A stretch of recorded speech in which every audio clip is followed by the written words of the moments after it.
We're back. We the are Mac back. and Roc Podcast number 4. Yeah. How cool is that? We took a week off, right? Did. Busy week, right? Sure, and it certainly was.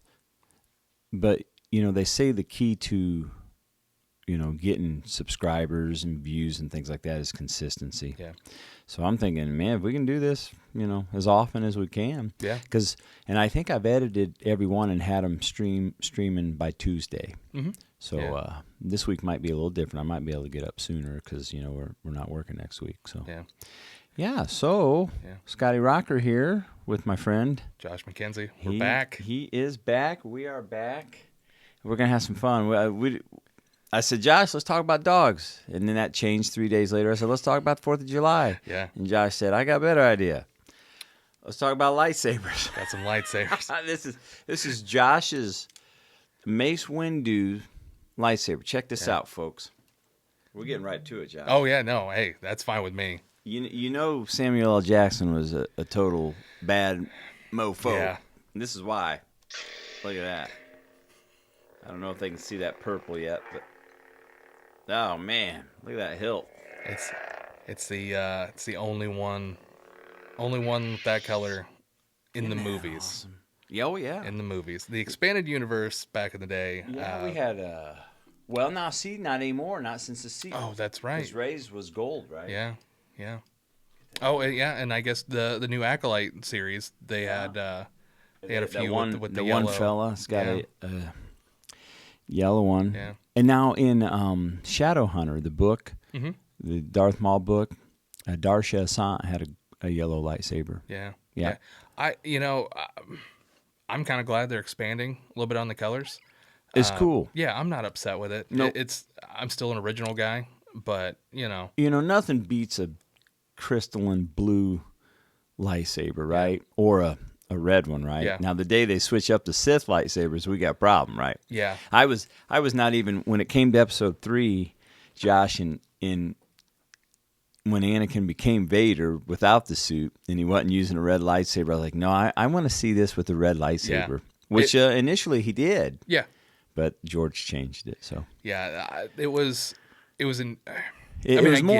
more meaningful to see the blue on blue. It's like, oh man, brothers, the brothers are going at it. And that hurt, man. I was watching that. I'm like, no, this is not cool. Watching that for the first time in theaters, the emotions are there. I mean, man.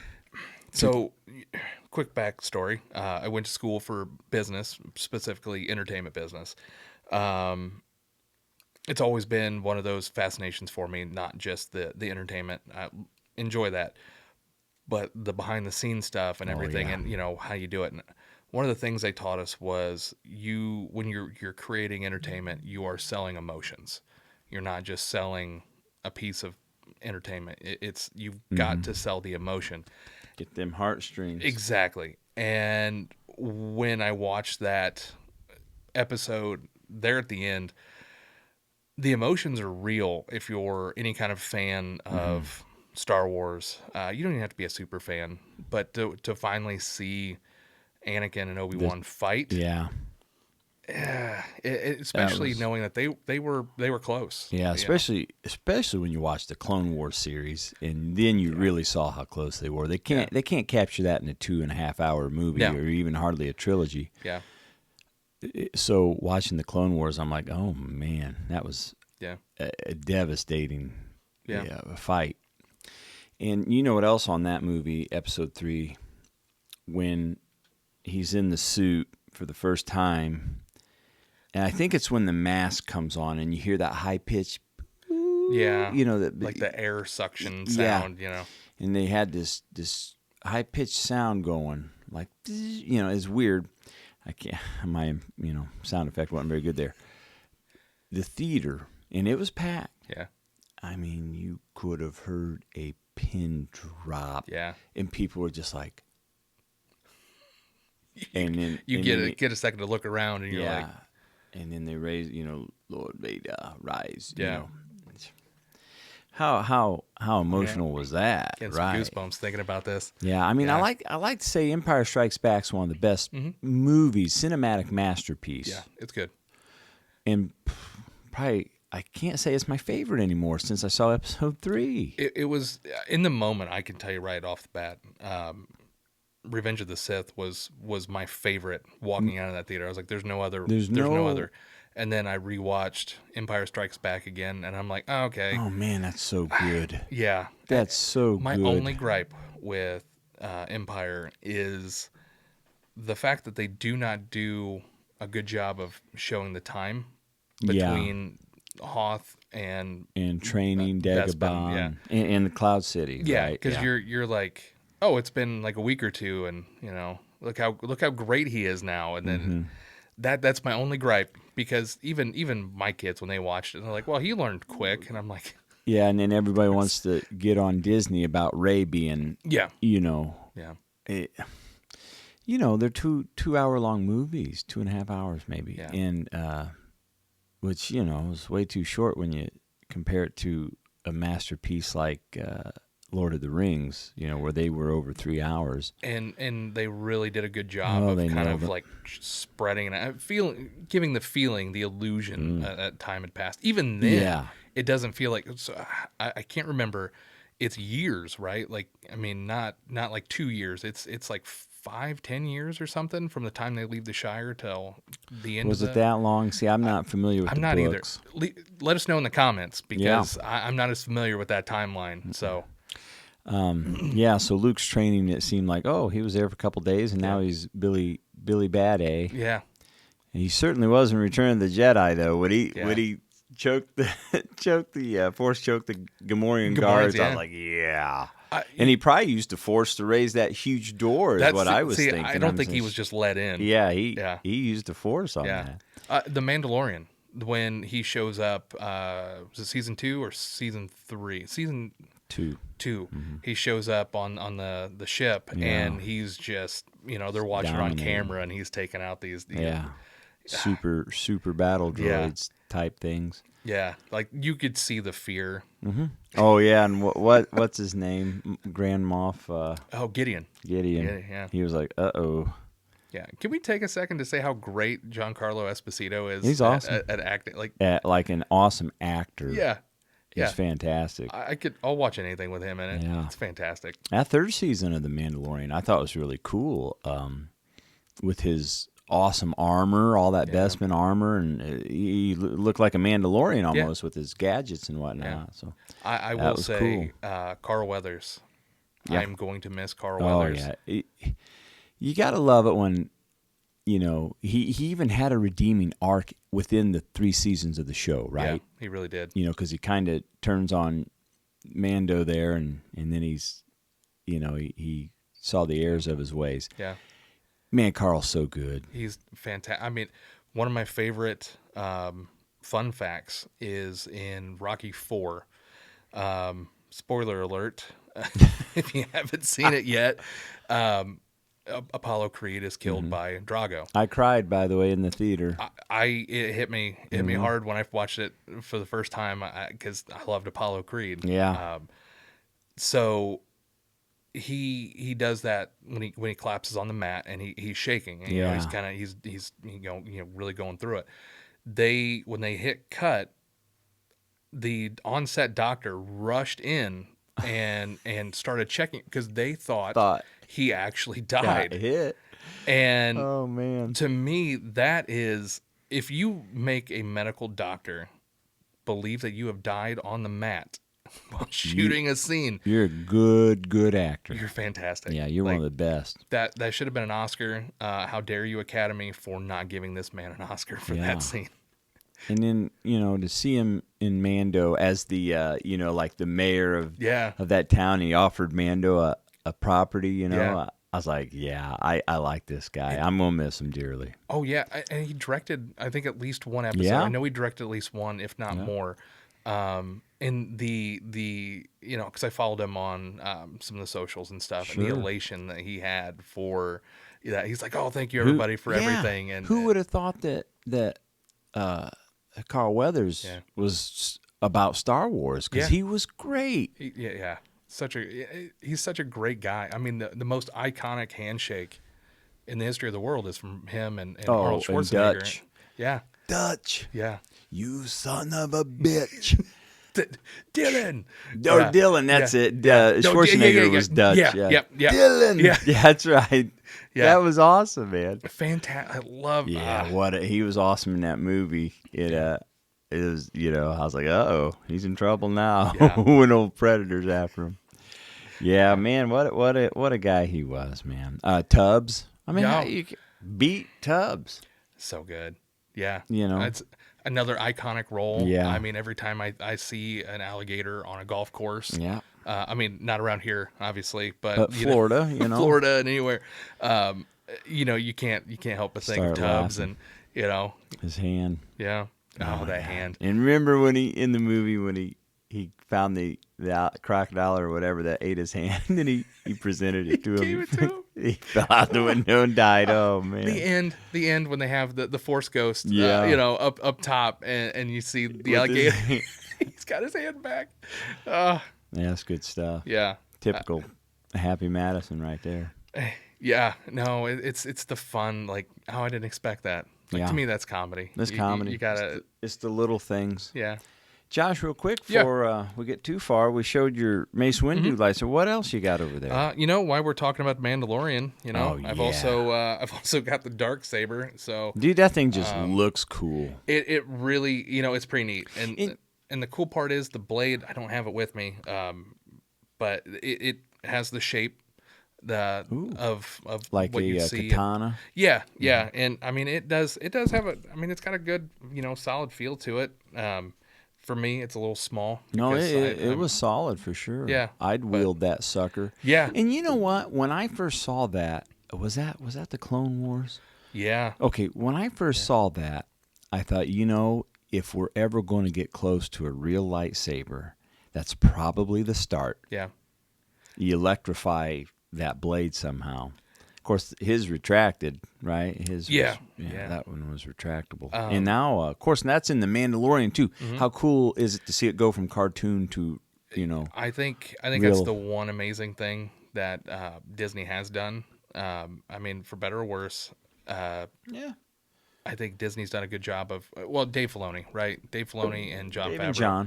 They've done a great job of bringing stuff from Clone Wars to the live action. And for sure. Yeah. And I'm not a Disney hater at all. And now, I haven't watched The Acolyte, and I'm more than likely not going to. Yeah.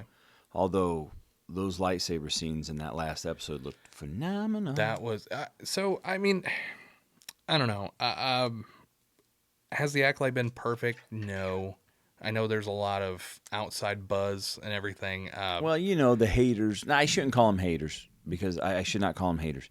Disapprovers? Well, the YouTubers like Doomcock, Critical Drinker, who I absolutely love. That guy is hilarious. And then Nerdtronic,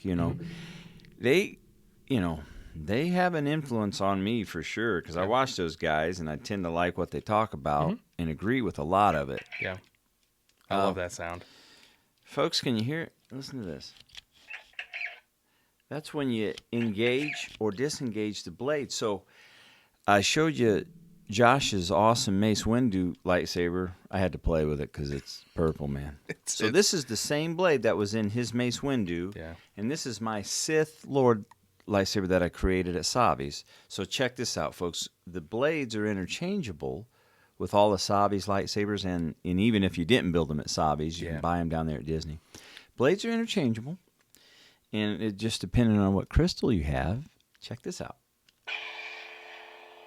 All right, so there's my Sith lightsaber. Yeah. And the sound, that is such an iconic Sith lightsaber sound. Oh, yeah. They nailed it. Yeah. I'm telling you, Disney nailed it with these. I really like it. Of course, now that hilt, folks, this one's really heavy. And then, Josh, show us that other one you got because it was pretty. So this one, it was solid. I mean, if anybody's played, Jedi Survivor, Fallen Order. Yeah, that's a good one. Different games. So you'll kind of recognize this one. Cal Kestis, use this one. You can customize it in the game and different things. So Disney finally, did a poll. They did a poll, and you could choose which lightsabers you wanted to see next. So everybody kind of chose the Cal Kestis. Cool. And the cool part is, I mean, it's got the unique damage at the end and everything like that. Yeah, show them that, Josh. And it's you've also got an extra piece this will pop off, and another piece screws on. So if you buy 2 of them, which I almost did until my wife was like, no. It would be the missus who would talk sense into us. However, which she was right. Someday I'm sure you will have 2 of them. Yeah. I mean, I would like. And then let's show them too if they buy down there at Disney. Yeah. That is the Jedi lightsaber case. Now check this one out, folks. This one, I dressed as Count Dooku for Halloween. And this is not his Sith lightsaber, but this is his Jedi lightsaber that I bought down at Disney World. Look at that bad boy. Curved hilt. He was a striker. He was a slasher, Count Dooku was. And this is his Jedi. So when I put the blade, I don't know if the batteries are in here. Well, let's just find out. Yeah, let's give it a shot. I might have batteries in here if this, and I might not. But if I do, if the batteries are in here, folks, this blade will turn blue, not red like Count Dooku's Sith lightsaber, which you have, don't you? Yeah. I was going to bring it, but it is on the top shelf, and I could not reach it. Yeah. Oh, so the batteries are dying. My crystal's cracked. My crystal's cracked. Yeah. Isn't that cool, folks? Look at that. Lightsaber convention going on here. You know what? I'm gonna have to bring the other one sometime. Oh yeah, we'll do a video on them. Yeah, where we're standing up and swinging them and showing them because people love that stuff, man. And I don't think they understand how freaking awesome, if they haven't been down to Disney, how awesome Disney's done with you don't even have to be a Star Wars fan. I know there's going to be some people that are going to watch it and they're like, Star Wars isn't my jam. But if you get a chance and you are heading to Disney, excuse me, check it out. Check it out because they do such a good job of theming and the sounds and everything. The sounds, the details. Yeah. So as you're walking through Galaxy's Edge, you can hear ships and all kinds of cool things. To the point where you will look up and try to look. It's just like where when is you're this? here. Yeah, we've got like the airport, jet, right, not far by Biomet there. Yeah. It's like, where's that at? Yeah. Yeah, and you're starting to look. You'll hear droids. You'll hear the droids, like sounds, just regular ambient sounds that you think you're hearing, like in a normal town and stuff. And there's droids to build. It's a great time. Yeah, look at these things, folks. And I'm a sucker for lightsabers. That's as a child, that was the one thing I dreamed of owning. You remember? Did you watch the movie Free Guy with? Ryan Reynolds. Ryan. Yeah. What a really good family-friendly movie that is. Yeah. When he picked the lightsaber at the end, my hair just went boom. I'm like, that is exactly what I would have done. Yeah, I mean, every and video then he did Captain America, and my hair stood up even higher, and I'm like, that is exactly what I would have done again. Yeah, the boy, he nailed that shield. Movie. They nailed that movie. It's it's a fun movie. Who hasn't ever thought about being stuck in a video game or doing video game stuff. When you're what I liked about it too is these people are in these games and they do the same thing every time you pop on that game. They're doing the same thing. Here it shows them like as if it was life. I guess maybe AI will get there someday. Who knows? I told my wife I was playing an Assassin's Creed game years ago. And the way they build worlds is incredible in those games. So I told her, like, if I die at any point and they have the technology to put your consciousness into a game, put me in an Assassin's Creed game. I know it sounds weird considering that, it's an Assassin's Creed game and it's about stealth. But I'll just be an NPC in that game because they build such cool worlds and it's interesting. And but that's just kind of the nerd that I am. Is that that's where I'd like to go. I would imagine that someday it'll be like that, where so if we're electric, like Terrence Howard has said, on Rogan's podcast, which I really liked. if the universe is electric and our nervous system's got electrical impulses, there's no doubt that we can integrate with, and maybe we are in a simulation and are already integrated. Yeah. But that's for another podcast. Yeah. There. I know. How many times have you been just sitting at work and you're just like, Matrix. Why am I in this cube? Or if you're out on the machine, you know what? I want to give just a mad shout out to all the people that work in factories and work on machines and presses and whatever it may be, because they don't get enough credit for doing hard work or a lot of work. Yeah. Yeah. They don't put in the time and the effort, and yeah. It's kind of like a thankless job, right? And that's I guess that's a conversation for another day too. But shout out to all you people who go to work every day in the factories and get her done. Yeah, especially the ones that will be working during the shutdown. Okay, that's the 4th of July. shutdown. So you guys are a couple of the people on my team have to go in because they're in distribution there, and I'm like, oh God, seriously, they got to go in half a day Monday and then all day Friday. I'm like, no, I know, shut this sucker down.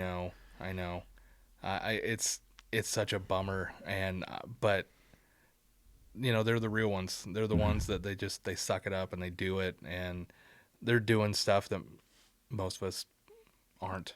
Yeah. And it's appreciated. It's a symbiotic circle, that's for sure. Yeah. Manufacturing and quality, so. Yeah. I've been with quality for 7 years now, and I love it. Yeah. This is, year 2. Okay. And I've enjoyed it. So you've been over at the North Campus for 17 years? 16 total. Okay. Yeah. I was over at the West Side for a year. Really? Yeah. Okay. Yeah. And then so came you're back over. Obviously there far before we merged then. Yeah. Mm-hmm. Yeah. I was there 07. Okay. 07. Yeah. That's when I started. Yeah. Yeah. April of 07. June. Yeah. I just actually celebrated my 17 year. 17 years, yeah. I think I saw that on the slide. Yeah. So, very cool. Well, we let's not bore them with work. Yeah. Unless the people at work, of course, they like it, right? Yeah. Well, which, by the way, it's nice to get compliments on the podcast, folks. Oh, it's Thank so good. you. Thank you. Let's tell them thanks. Yeah. That's why we do it. Yeah. We have, of course, you and I have gotten to know each other here in the last year. Yeah. And now here we are on our 4th podcast, Yeah. and our friends at work and our coworkers and teammates, man, they like it too. It's pretty neat. It's awesome to just hear. Hey, Hey, I saw it the other day. That was pretty good. Yeah, Yeah. And I'm sure we'll lose Brittany Baker. Probably won't pay too much attention. Yeah. Brittany. Yeah. A little more lightsaber talk, but Yeah, hey, we're trying to make it fun. She goes, "You lost me at lightsabers." I'm like, but she still watched it, so thank you, I Brittany. appreciate it. Thank you. Yeah.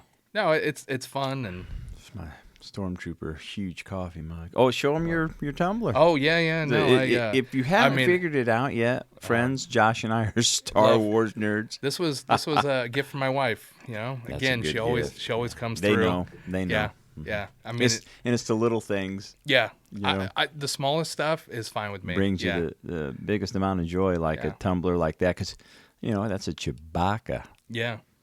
That's one of the ultimate symbols of rebellion and freedom and friendship, loyalty. Yeah. Yeah. That's Chewie, man. Heck yeah. One of the best. I hear that. Yeah. Oh, speaking of Star Wars, kind of appropriate time. Got a new puppy last weekend. Oh, good. And in true Mackenzie fashion, we have named him after another Star Wars character. That's awesome. So we now have Captain Rex in Awesome. our household, a little bulldog puppy, and he's now with Chewie, our French bulldog. And then Ray, our That's awesome. female English bulldog. You can't beat that. Yeah. So 3 of the biggest heroes in the Star Wars galaxy. I was torn between Lando and Rex, and you said he just wasn't as he didn't have the suave. Smooth. Yeah. I need a dog that's, really just one of the coolest guys in the galaxy, right? Yeah. And I mean, but to me, he seemed more, like a Captain Rex. He's just there, and he wants to be by your side. And yeah. Well, that's a good dog right there. Yeah. I like him already. I want to show people the Earth Mother offerings, friends. Check this out. She got me that. That's Darth Vader, if you can see that. Yeah. She does crystals and all kinds of really cool metaphysical stuff. Cool. There in Syracuse. Yeah. Earth Mother's offerings. If you get a chance, check her out, folks. Yeah. Shout out to Karen Harrington.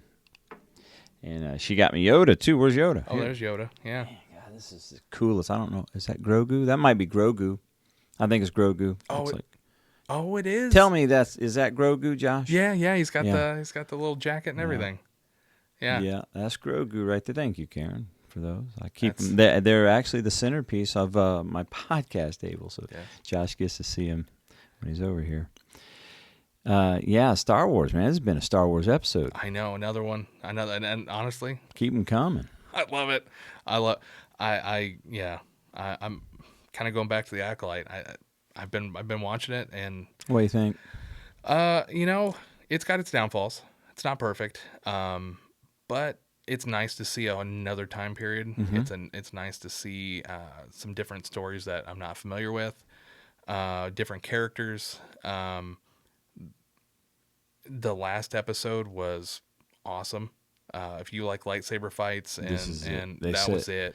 Leslie Headland said that she had a lightsaber scene that rivaled the movies. Yeah, and it's. I watched it on YouTube, and I was like, "Yeah, she's not kidding. This is pretty cool." And I cannot remember the actor's name that plays the Sith Lord in the show, and I apologize for that. But he does so good. He does such a great job. Before you see his face, after you see his face, like everything, just he does such a good job of being a Sith Lord. Yeah, very cool. Yeah. I might have to watch that after all. Yeah, huh? Yeah. It's a different show, and I get some of the gripe, but I watched a dude talk about it on YouTube, and he said there's so much Star Wars now that. It might not be for you. This might be for someone else, another type of Star Wars fan. Mm-hmm. And I thought, you know what? I can appreciate that. Yeah. I am all for getting anybody and everybody into Star Wars and experiencing it for themselves and kind of creating their own memories like I did. We grew up with the original trilogy and the action figures and, kind of reliving all that and stuff. And then when the prequels came out and I had a buddy one time say, that was our trilogy because that was our coming of age time. And that was when we got to experience it as, old enough children to understand it. And I agree with that. And then they have the new sequel trilogy, which, to be honest, some of the kids that my kids, I should say, they kind of like those more. I get it. Because that's, their trilogy. Right, wrong, or indifferent, I'm fine with it. Mm-hmm. If it brings people in to experience it, make their own memories, and who am I to tell people what to like? Try to choose the light over the dark. I don't know. I'm kind of an Empire guy. My two favorite are the dark movie. Now, I'm going to go out. I can't believe I'm going to say this, but I have to admit, The Last Jedi. Mm-hmm. Okay. There's parts of that movie I think are just phenomenal. Yeah. And Rian Johnson nailed it. Yeah. And then there's parts where I'm like, no, don't do that. Why'd you do that? Yeah. Or you went too far off base. And of course, with the next movie that kind of redid some things. Really did that 180. Right, 180. But there's parts in The Last Jedi, I'm like, oh my, that is just incredible. Yeah. And it wasn't even a lightsaber fight. I guess at the end there was Kylo and Luke, but Luke didn't swing his lightsaber, Yeah, no, I thought that was a really, really cool, I don't know. Just that scene alone, I could go into a lot of different things and different feelings and stuff, but I did think it was very fascinating how Luke just kind of was like, hey, I'm still stronger. Like, I don't have to swing. I don't have to, look what you're doing. And he did that clear across the galaxy. Yeah. On a remote island. Yeah. Huh. It was a cool movie. I applaud them for taking a swing and trying something different. I would have preferred it not maybe in the middle of a trilogy. Mm-hmm.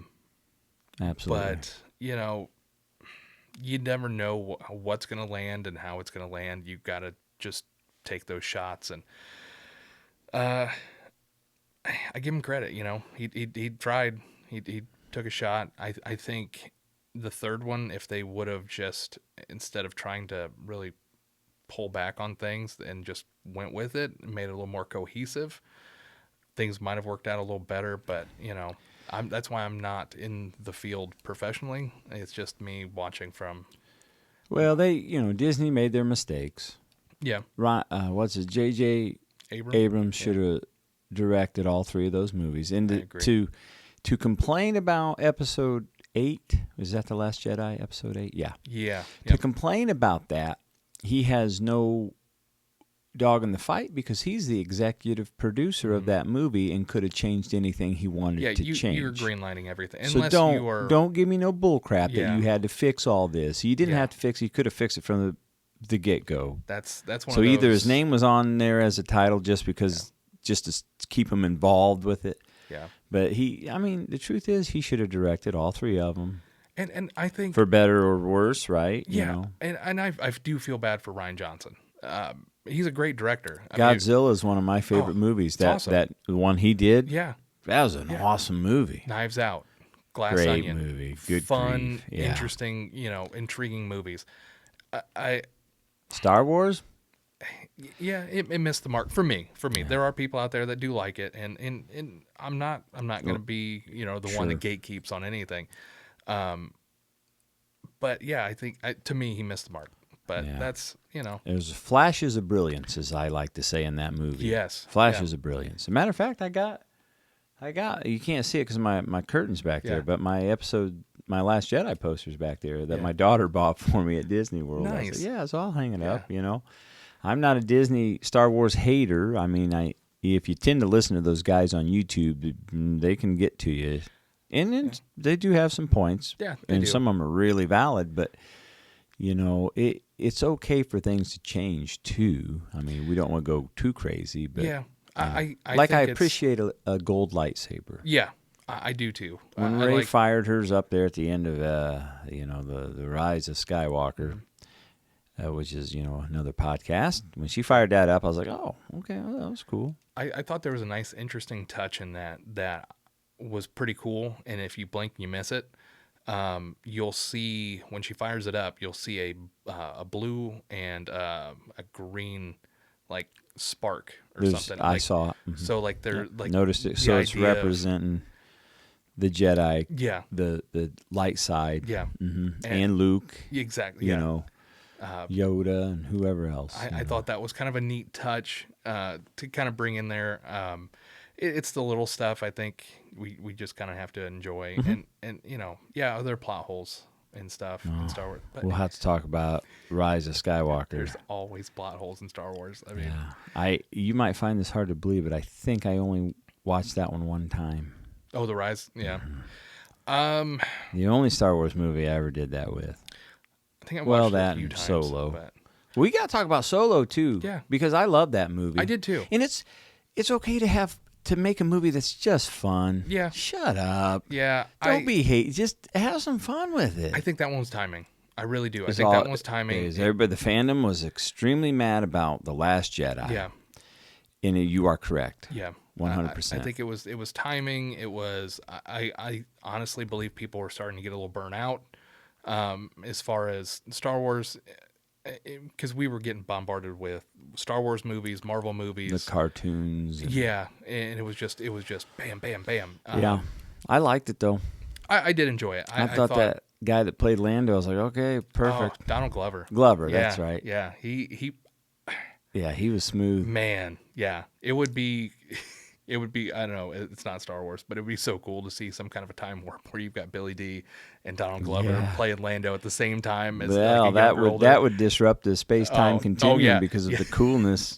Yeah, exactly. The galaxy can only handle so much cool, right? Yeah, for sure. Yeah, so... Well, Josh, we're at 35 minutes, which is fine. Well, time flies when you're having fun. So if you would, let's show them the lightsabers again, folks. Yeah. Check these out. Go to... When you're at Disney World, build a lightsaber or go buy one. Buying one there is a lot less expensive than building one, but building one is an experience. And my son and I loved it, and we'll do it again. It is. You're paying for the lightsaber and the experience. Yeah, that's for sure. The amazing part about it. And the actors there at Disney they're second to none. They're so good. I'm like, you know what? I would do that job in a heartbeat. Yeah.